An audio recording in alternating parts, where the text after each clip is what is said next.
its 35th anniversary tour featuring Necromancing the Stone.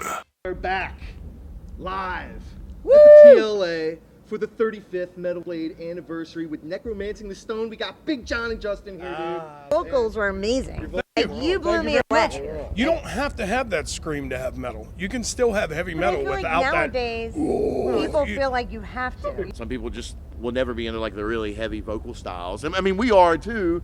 I've played in death metal bands. John's played with me in death metal bands. Some people don't like clean singing.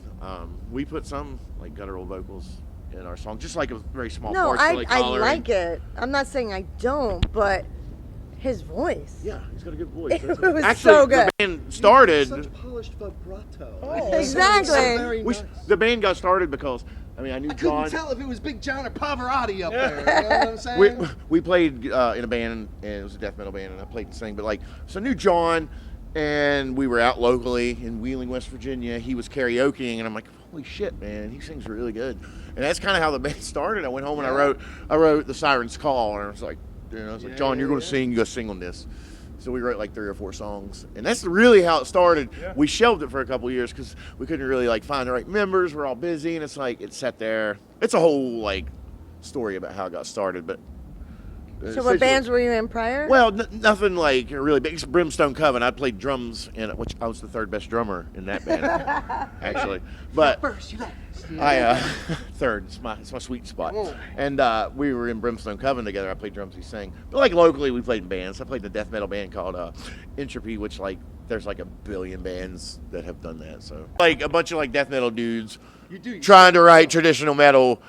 And that's just this is our version of it. I listen to this Dissection and I don't know, Edge of Sanity and stuff like that. I mean, there's no mistaking, when you guys start playing, it's Necromancing the Stone. And that's cool. And you got to have that. You got to have that quality, And obviously it's something that Metal Blade picked up on. Obviously that's the reason why they wanted you with them. And obviously that's the reason why you are here representing on the 35th anniversary. But to add on to what you're saying, earlier, John and I were talking, and he was discussing that fans are family.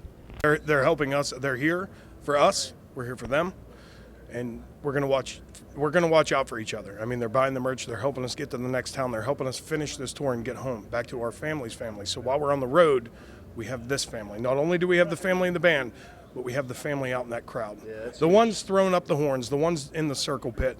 You might have the guy that's standing in the back like Justin right now, scratching his nose. He might go up and buy a shirt, but guess what?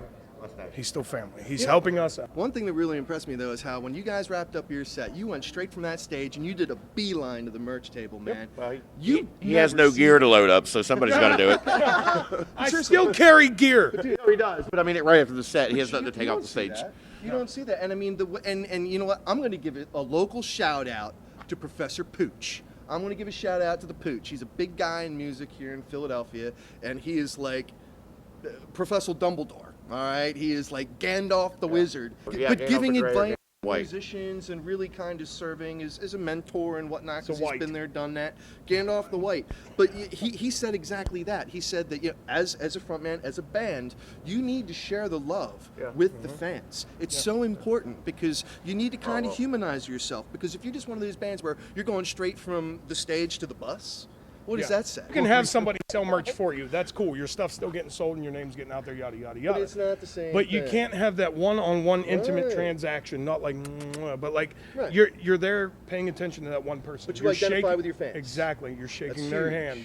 You're thanking them for coming out. Yeah. If you, which I have nothing against it, but if you're tired and you just want to rush off stage and go to the bus and have your merch guy do it, that's cool too. Yeah, everyone's got their day. But that dude that came up to the table when I shook his hand is going to be here the next time we roll through Philly.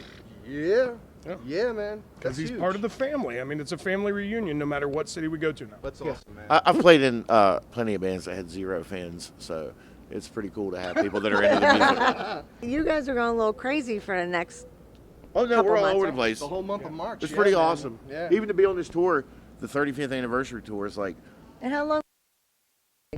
a couple of years. We signed a couple of years ago, and we put the album out. And we just started touring for it. It was out in August last year. We did a tour finally. We got some stuff going in November. And so the album's new to a lot of people still. But, just to be on this tour, the 35th anniversary tour is like a celebration of their standing and the the industry and the underground. It's a celebration. It's also a showcase of their bands. So even to be like considered for it, it's like, I mean, very humbling, what? very, very awesome. I'm sorry, guys. You know what? I'm not necessarily interrupting the interview, but what you folks are getting a look at is the real day in the life of a live performance of all these guys.